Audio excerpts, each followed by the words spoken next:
Assalamualaikum warahmatullahi wabarakatuh.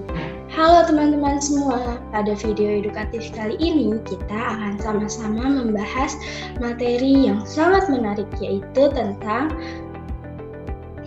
mengajarkan anak mengenal Allah dalam perspektif agama Islam. Kita mulai ke videonya.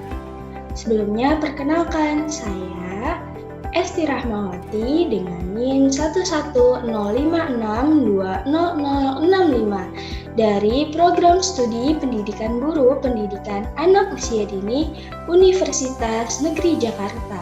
Video ini dibuat untuk pemenuhan tugas akhir semester pada mata kuliah Pendidikan Anak dalam Keluarga. Oh iya, sebelum lanjut ke videonya, jangan lupa ya untuk like, komen, dan subscribe channel ini karena banyak sekali video-video edukatif lainnya. Nah, sebelumnya apa sih yang mendasari anak-anak tuh suka sekali bertanya tentang banyak hal? Kita ambil salah satu pendapat tokoh yaitu Piaget tentang tahapan perkembangan kognitif anak. Kita fokuskan pada usia 2-7 tahun yaitu tahap praoperasional dan yang kedua usia 7-11 tahun yaitu tahap operasional konkret. Dua masa ini adalah masa-masa anak berpikir kritis, anak mulai bertanya tentang banyak hal. Anak suka sekali bertanya tentang itu apa, berasal dari mana, kok bisa, dan lain sebagainya. Lalu juga pertanyaan tentang Tuhannya, apakah aku bisa melihat Allah, Allah ada di mana, dan lain sebagainya. Lalu, bagaimana sih proses timbulnya kepercayaan kepada Tuhan dalam diri anak? Menurut Zakia Darajat, anak mulai mengenal Tuhan melalui proses.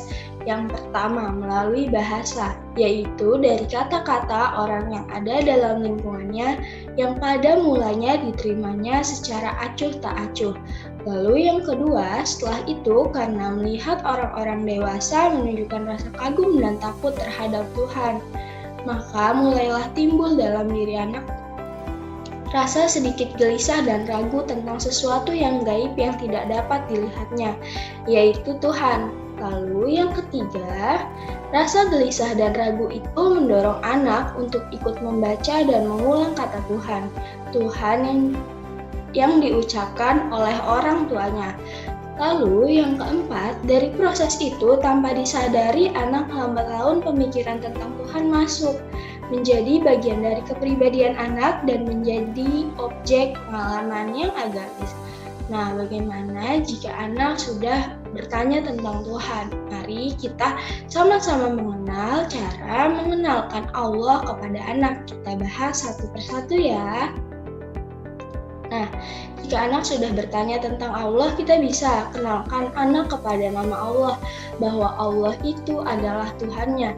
Ibu atau pendidik juga bisa menjelaskan bahwa ada Asmaul Husna yang berisikan 99 nama baik Allah.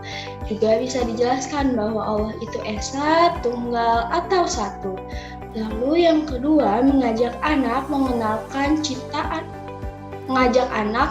ciptaan Allah melalui menjaga dan merawat tanaman. Hal ini bisa dilakukan di rumah maupun di sekolah.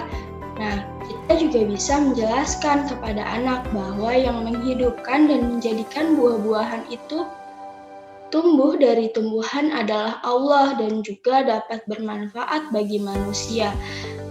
Ini bisa dilakukan praktik mudah seperti contohnya menanam kecambah yang berasal dari kacang hijau.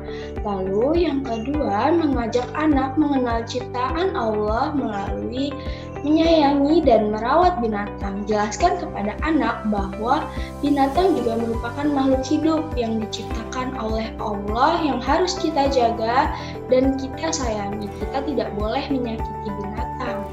Lalu yang ketiga, mengajak anak mengenal ciptaan Allah melalui melihat lingkungan. Hal ini bisa dilakukan dimanapun dan kapanpun berada. Dengan cara apa sih? Misalnya mengajak anak untuk melihat gunung, lautan, matahari, bulan, bintang, dan lainnya adalah ciptaan Allah sebagai bentuk kekuasaan Allah yang bisa kita lihat.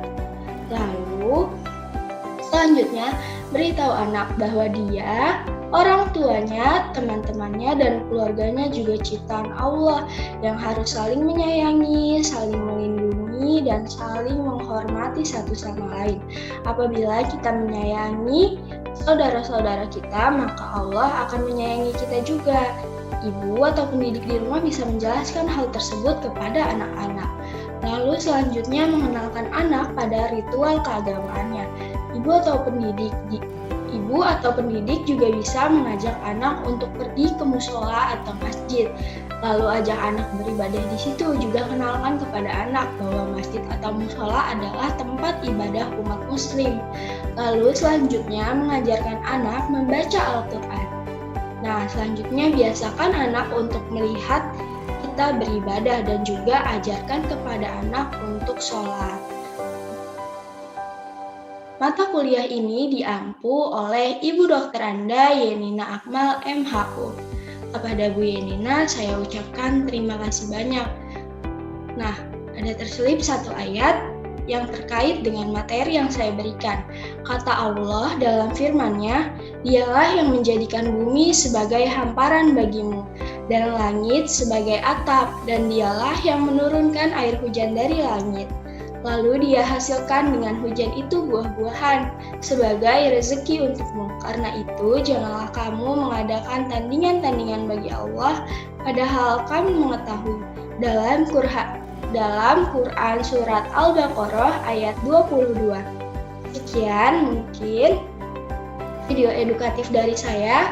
Kurang lebihnya mohon dimaafkan. Terima kasih banyak telah memperhatikan. Kepada teman-teman semua saya ucapkan terima kasih. Wassalamualaikum warahmatullahi wabarakatuh.